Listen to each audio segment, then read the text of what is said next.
ஐவிஎஃப்ன்ற treatment பண்ணி conceive ஆகிறதுக்கு தான் அது ஒரு ஸ்டெப் தவிர கன்சீவ் ஆனதுக்கப்புறம் அது ஒரு ப்ரெக்னன்சி தான். ஓகே நேச்சர்னு பார்த்தோன்னா அந்த கருமுட்டையோட தரிக்கிற தன்மை, பேபி ஹெல்த்தியாக இருக்கணும், ப்ரெக்னன்சி ஈஸியாக இருக்கணும்னா ஒரு 20 to 30 இயர்ஸில் தான் அந்த எக்கோட ஹெல்த் நல்லாயிருக்கும். டெஃபினட்டாக 50 வயசுக்கு மேலே நம்ம இவ்வளோ ஸ்ட்ரெயின் பாடி மேலே போடுறது வைஸ் டிசிஷனாக இருக்காது. ஸோ ப்ரெக்னன்சி காம்ப்ளிகேஷன்ஸும் ரொம்ப அதிகமாக இருக்கும். ப்ரெக்னன்சி பிபி ரொம்ப ஹையாக இருக்கலாம், ப்ரெக்னன்சி டயபெட்டிஸ் வரலாம். ஸோ ப்ரெக்னன்சியும் ரொம்ப காம்ப்ளிகேட்டடாக இருக்கும் அண்ட் பாடி மேலே போடுற ஸ்ட்ரெஸ்ஸும் ரொம்ப காம்ப்ளிகேட்டடாக இருக்கும். பாடி வந்து ப்ரெக்னன்சியை தாங்குகிற சக்தி இருக்கணும்ல. ஸோ ப்ரெக்னன்சின்றது it's a huge stress on the body. அதாவது பிளட் வால்யூம் ஆல்மோஸ்ட் டபுள் ஆகும், ஹார்ட் ரேட் இன்க்ரீஸ் ஆகும், லங் மேலே ஸ்ட்ரெஸ் அதிகமாக இருக்கும், கிட்னி மேலே ஸ்ட்ரெஸ் அதிகமாக இருக்கும். ஸோ அந்த பாடி வந்து அந்த 9 மந்த்துக்கு இந்த அளவுக்கு ஸ்ட்ரெஸ்ஸை தாங்கி எடுத்துகிட்டு போகிற அளவுக்கு ஸ்ட்ராங்காக இருக்கான்னு நம்ம பார்க்கணும். ஐவிஎஃப் வந்து எடுத்தான் கவுத்தான் பண்ணுற ட்ரீட்மெண்ட் கிடையாது. It has to go stepwise தான்.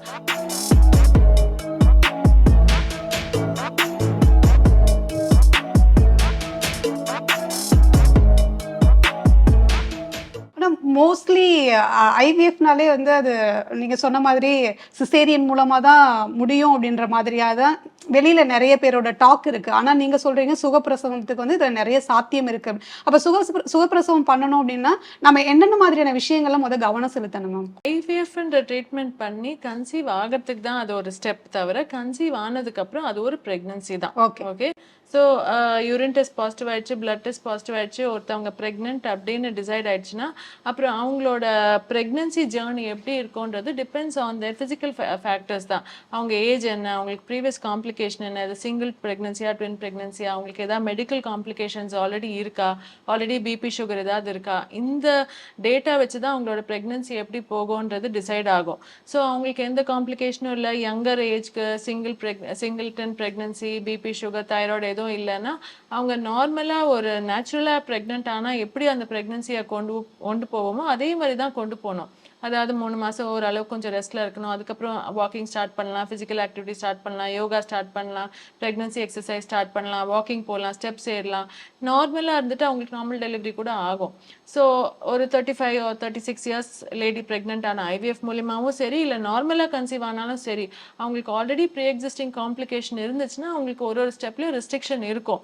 ஸோ ஒன்ஸ் கன்சீவ் ஆயிட்டாங்கன்னா அவங்களுக்கு வந்து அந்த ஐவிஎஃப்ன்ற பார்ட் வந்து ஒரு டிலீட் பண்ணிட்டு அவங்க ப்ரெக்னன்சியில் என்னென்ன இஷ்யூஸ் இருக்கோ அதுக்கு தகுந்த மாதிரி தான் அவங்களோட இன்ஸ்ட்ரக்ஷன்ஸ் அண்ட் ஜேர்னி இருக்கும். ஓகே மேம், இப்போ பொதுவாக ஒரு பெண் வந்து இந்த வயசு வரைக்கும் தான் கன்சீவ் ஆக முடியும் அப்படின்னா அது எந்த ஏஜ் வரைக்கும் மேம்?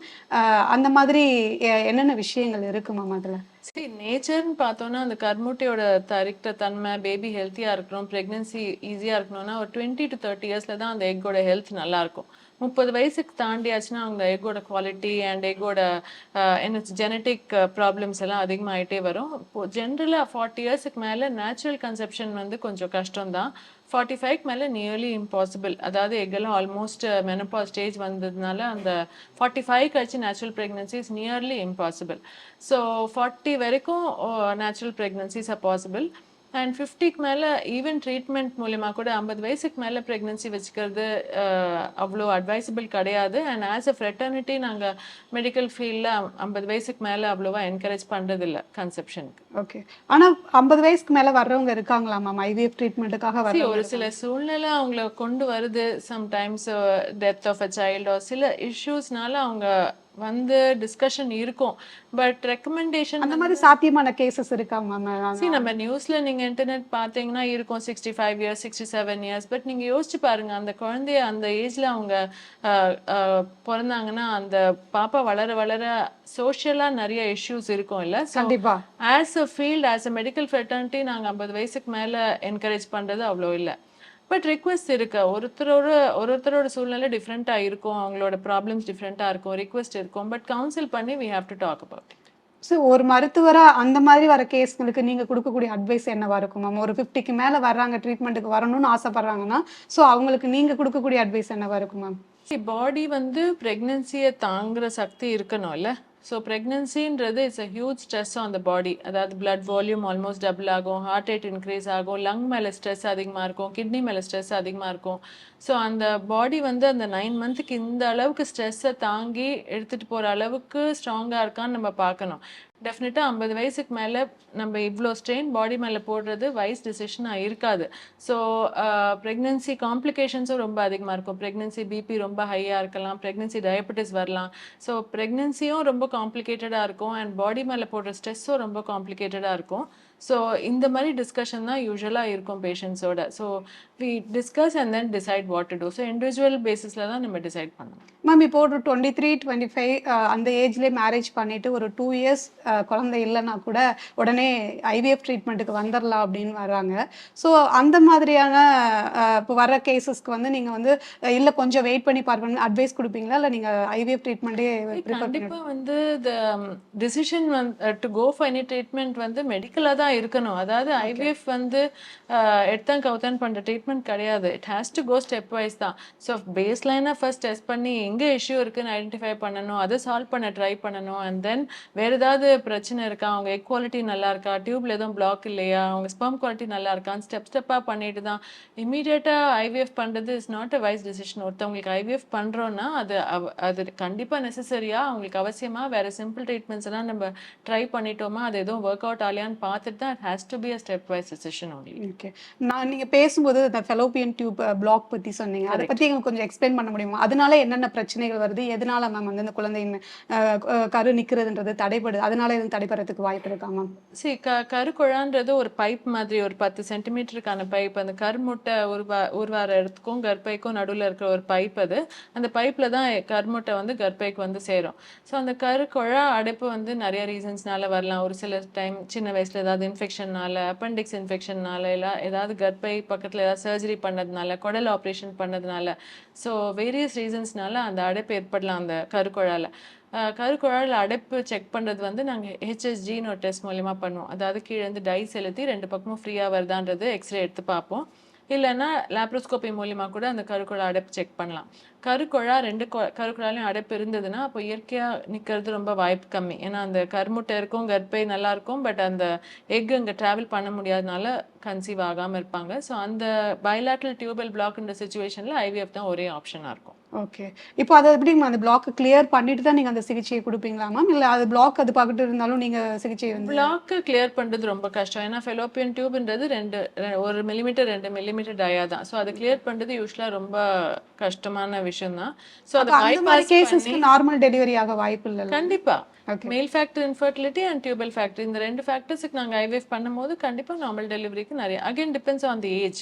அவங்க ஏஜ் வந்து அதான் ப்ரெக்னன்சி ஓட ரிஸ்க் ஃபேக்டர்ஸ் தகுந்த மாதிரி தான் நாங்கள் பார்க்கணும். 30 வயசு 20 வயசு 30 வயசுக்குள்ளே இருந்தால் கண்டிப்பாக நார்மல் டெலிவரி ட்ரை பண்ணலாம். மேம் இப்போ ஆக்சுவலாக வந்து ரொம்ப ரேர் தான், அதாவது இந்த பெண் கர்ப்பப்பை இல்லாமல் இயற்கையாகவே இருக்கிற பெண்கள் வந்து ரொம்ப கம்மி தான். ஸோ இருந்தாலும் அந்த மாதிரி கேசஸ் உங்கள்கிட்ட வர்றாங்களா மேம்? அவங்களுக்கு நம்ம ஐவிஎஃப் மூலமாக ஏதாவது சிகிச்சை கொடுக்கறதுக்கான வாய்ப்பு இருக்கா மேம்? சரி, கர்ப்பை இல்லாதவங்க நம்ம வரும்போது அதுக்கு இப்போதைக்கு இருக்கிற ஒரே ஆப்ஷன் வந்து வாடகை தாய் தான். ஓகே.